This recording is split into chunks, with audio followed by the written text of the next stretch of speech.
Alright, so let's continue on. Let's unplug the I-PAC. We're going to remove this ground wire here.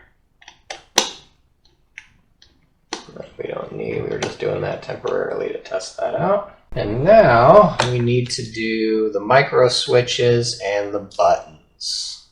So how's this going to go? Well, first you got to get a micro switch. It's 3 parts. It's the bulb, the harness, and the micro switch itself. And they're kind of a pain to screw in because when you try to lock it, it untightens your thing. I don't know why they did it that way, but you just got to put the micro switches in there and try to have them point in a direction where they're not going to be, where you won't be able to plug in the wiring because it's touching another area, right? So you want to kind of spread them out so they're pointing away from each other. That way you've got room to connect the wires, okay? So this first one, it just slides right in there like this. And you see when you try to lock it into place, it starts to loosen your button. So what you do is, I like to twist it the opposite direction to tighten it a little more.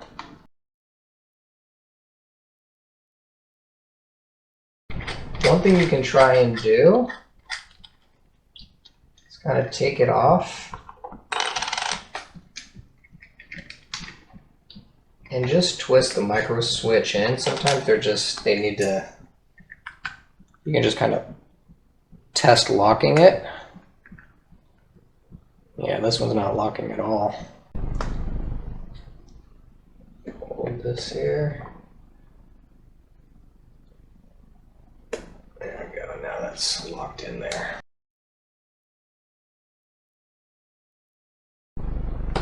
There we go.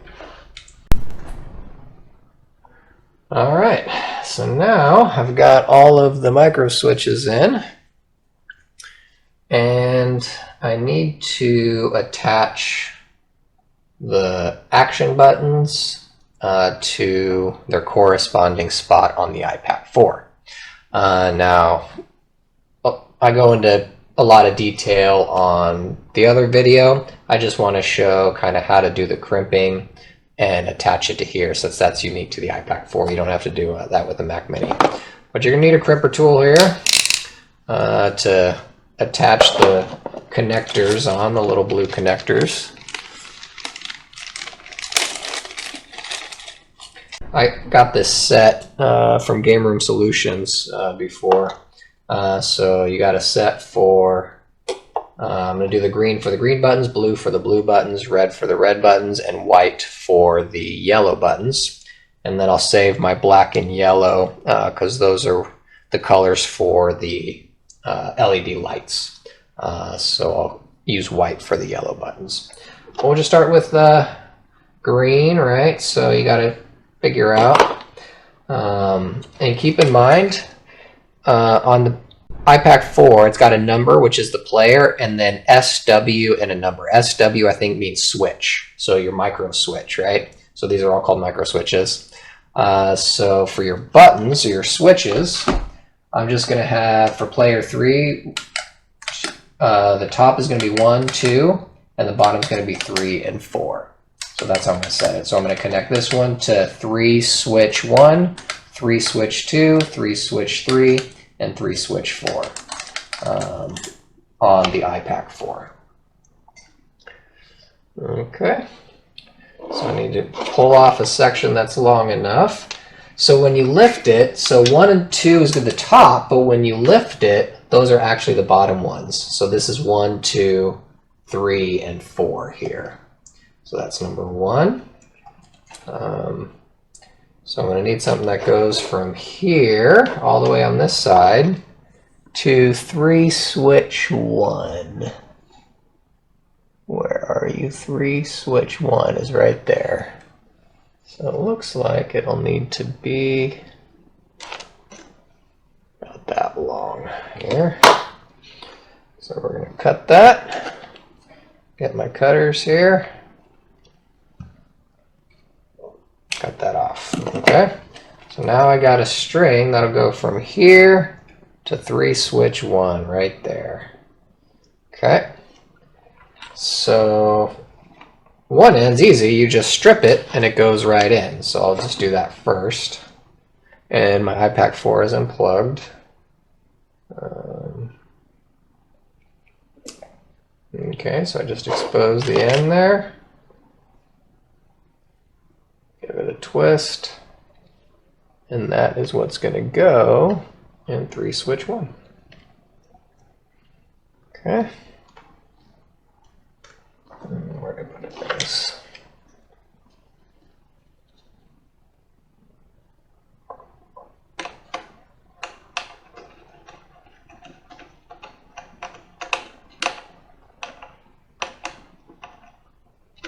There we go. So that's in there. And then this is going to come all the way to there. Cut a little long, but that's good. And now this, obviously this little cord can't attach to this piece of metal. This has to attach this little spade connector thing here. So I need to attach this to the end. And this is an insulated one. And then I'll be able to attach it onto the micro switch. It's just got to go right in there. So we're going to cut off a little section again on this end. Give it a twist so it kind of bundles together at the end. And then you insert it into the spade connector and then you crimp it tight on there using the crimper tool. Okay, so I'm going to put this in there. Oh, by the way, I've never done this before. This is my very first time ever doing this. You can't really see too well on here. It's going to be blurry, huh? But you can actually see the metal kind of poking out a little on the inside. And that's kind of where you want it. The tough thing is when you go to connect it, it might slide out. So that's the tricky part. But you want it kind of in, poking out just a tiny bit, and then you're just going to tighten this section here, the skinny section, the neck, and you're just going to tighten it around the exposed wire that you have. So you get your crimper tool.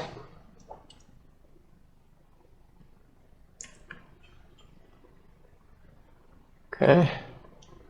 Just drop it in there like that. And just give it a good squeeze. Like that. There it goes. And I think it's good unless I squeeze the wrong spot. Well, that's my first time crimping something. Alright, feels like it's on there tight. And I'm going to put it on micro switch 1. There we go. So now I've got that one on there. It's a little too long.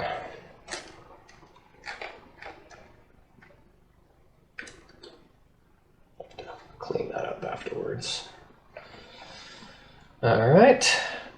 And underneath, so the one that sticks out farther is the action one. That's what it connects to. And then the one directly underneath, that's going to be your ground. And you're going to use what's called a daisy chain to just connect all of those to one ground wire. And then the ones on the side of the micro switch are the black and yellow for your LED light. So we'll do that afterwards. I just want to make sure this is working first. So I can test this as I go because I don't know if I'm doing my crimping correctly. So I'm going to test this as I go. All right, so I'm going to stick this in here into the ground.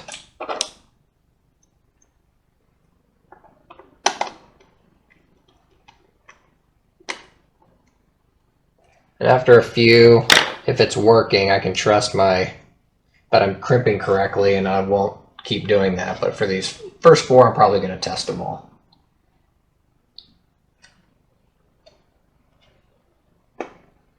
There we go. All right, so I got the action and ground, so technically that should work. All right, let's test this thing out. Player 3, pedal 1. I'm going to push a button and see if it works. Okay.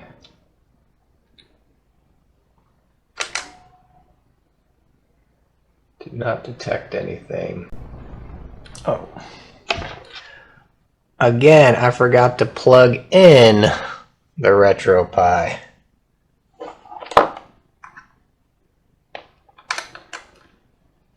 There we go. Now it might detect something. So input this game. Player 3, pedal 1.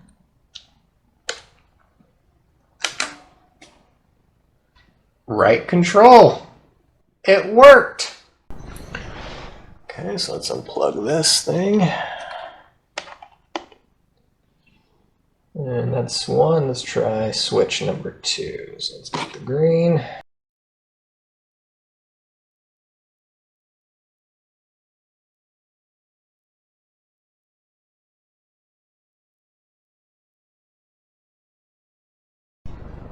Squeeze it all the way. There we go.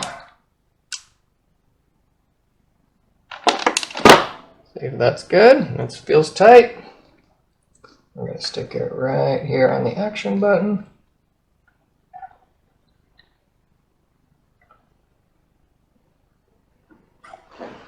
Come on. Okay, so that's on there. Then I'm going to take the ground wire off this first one.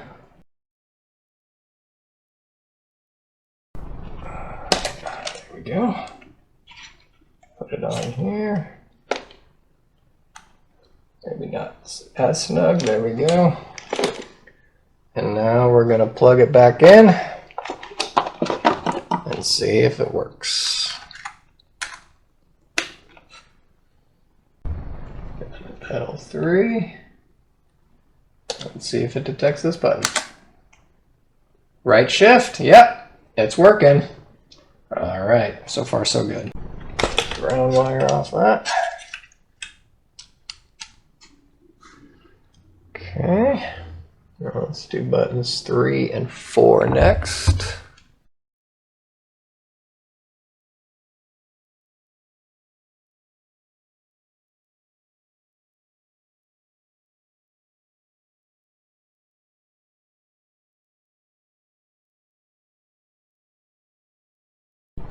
Alright, let's get the ground wire I've been using. Plug it back in. Let's see if switch 3 works. Oh, looks like it. Oh, that's the enter button. Excellent. Alright, so that one's working. Number 4, here we go.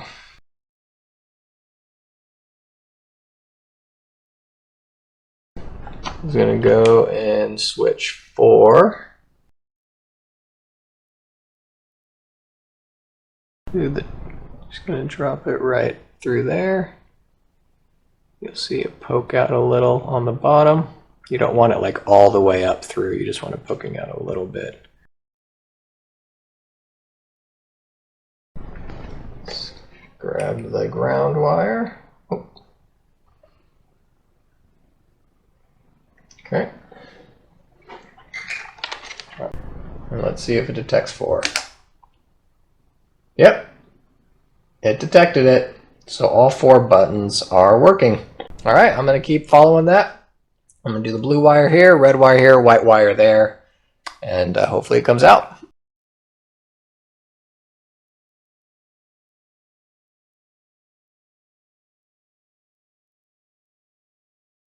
Okay. We'll probably go back and do these start and select buttons for player 3.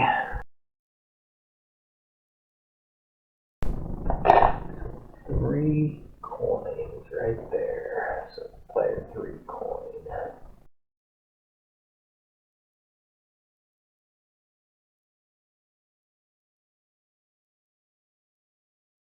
I'm just about out of green. I got enough to do one more blue, so I'll probably use the red for...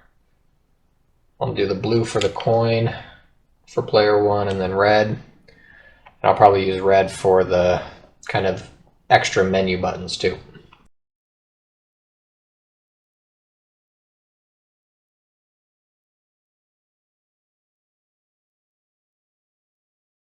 Player 1 start.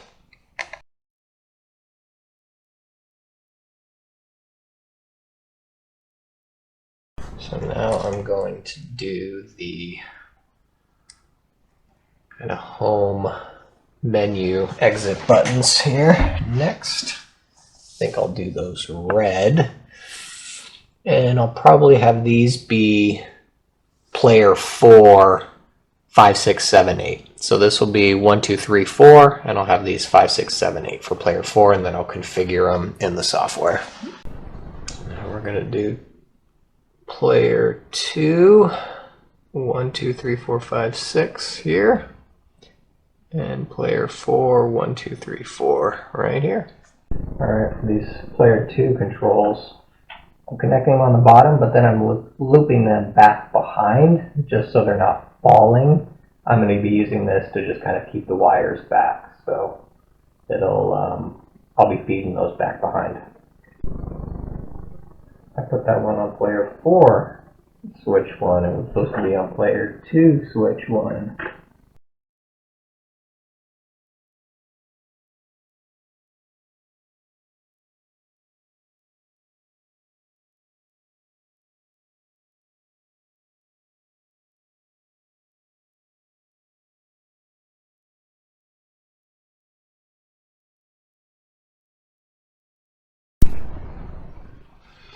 Alright, so there's the nest. I've got all of the action buttons plugged in, and now I'm going to do the ground wire.